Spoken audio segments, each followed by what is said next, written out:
नमस्कार दोस्तों, मैं रितेश आपका स्वागत करता हूँ इतिहास का पहला क्लास जिसमें हम लोग पढ़ेंगे प्राचीन भारतीय इतिहास के स्रोत। तो चलिए बिना समय गंवाए आज का क्लास शुरू करते हैं। तो चलिए सिक्कों के बारे में जान लेते हैं। तो पुराने सिक्के जैसे तांबा, चांदी, सोना और सीसा धातु के बनते थे और इनके अध्ययन मुद्रा शास्त्र कहलाते थे। जबकि प्राचीनतम सिक्कों को आहत कहा जाता है और प्राचीन काल में सिक्कों पर लेख भी लिखा जाता था। और सबसे पहले लेख लिखने का कार्य यवन शासकों ने किया था। यवन शासक जो थे यूनान के थे और ये भारत कई कार्यों से आए थे, जैसे व्यापार करते थे, राज्य विस्तार के लिए आए थे और भी कुछ कार्य के लिए आए थे। अब आता है आपका कनिष्क सिक्का। कनिष्क सिक्का से उसका बौद्ध धर्म का अनुयायी होना प्रमाणित होता है कि आप बौद्ध धर्म के ही हो, अन्यथा ना हो। यानी कि जिसके पास ये सिक्का रहता था वो बौद्ध धर्म का अनुयायी था। और आरंभिक सिक्के अधिकतर चांदी के होते हैं, जबकि तांबे के सिक्के बहुत कम होते थे और ये पंचमार के सिक्के कहलाते थे। जो पंचमार के सिक्के यानी इन सिक्कों पर अलग अलग चिन्ह बनाए जाते थे, जैसे सूर्य, पेड़, पहिया, जानवर इत्यादि का थप्पा मारकर बनाए जाते थे। इसलिए इन्हें पंचमार के सिक्के कहा जाता है और ये अधिकतर चांदी के होते थे। चलते हैं हम मंदिरों की तरफ। तो सबसे पहले जानेंगे कि उत्तर भारतीय मंदिरों की कला शैली। तो उत्तर भारतीय मंदिरों की कला शैली नगर शैली कहलाती है और हमारे दक्षिण भारतीय मंदिरों की शैली द्रविड़ शैली कहलाती है। लेकिन दक्षिण के वे मंदिर जिनमें नगर और द्रविड़ दोनों शैलियों का प्रयोग हुआ है वे बैंसर शैली के मंदिर कहलाते हैं। अब हम लोग जानेंगे वेद के बारे में। तो खासकर परीक्षा में इसके बारे में उतना क्वेश्चन नहीं आता है, लेकिन फिर भी हम कुछ महत्वपूर्ण बातें जान लेते हैं। तो हमारे वेद 4 प्रकार के होते हैं और कौन कौन होते हैं। पहला ऋग्वेद, दूसरा यजुर्वेद, तीसरा सामवेद और चौथा है अथर्ववेद। तो चलिए एक एक करके चारों के बारे में जान लेते हैं। तो सबसे पहले ऋग्वेद से शुरू करते हैं। तो ऋग्वेद जो है ब्राह्मण साहित्य में सबसे पुराना ग्रंथ है। इस वेद में 10 मंडल, 1028 सूक्त और 10,462 ऋचाएँ हैं।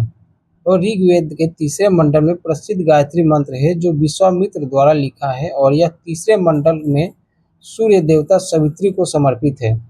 और बाद में जोड़ा गया 10वां मंडल जिसमें पहली बार शूद्रों का उल्लेख किया गया, जिसमें पूर्व सूक्त कहा गया।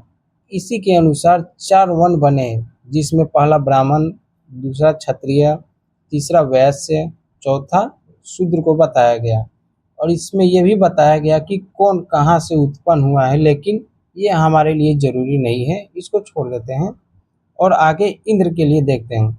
ये है प्राचीन काल के राजा इंद्र और ऋग्वेद में इनको 250 और अग्नि के लिए 200 ऋचाएँ की रचना की गई है।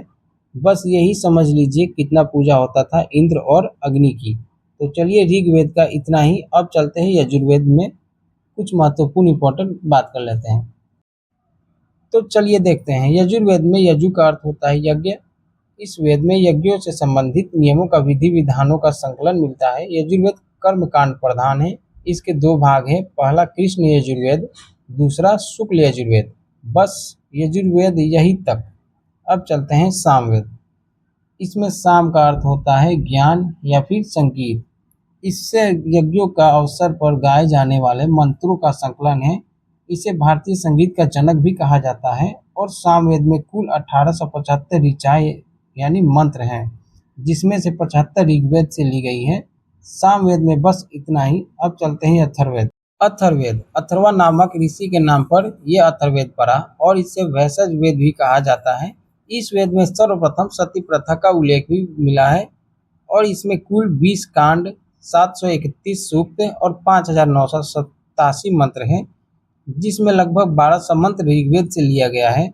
और इस वेद में मनुष्य के विचारों तथा अंधविश्वासों का विवरण भी मिलता है और इसमें जादू टोना टोटका इस सभी का भी उल्लेख मिलता है और चिकित्सा औषधियों का भी उल्लेख मिलता है। और इसमें सभा और समिति को प्रजापति की 2 पुत्रियां भी कहा गया है।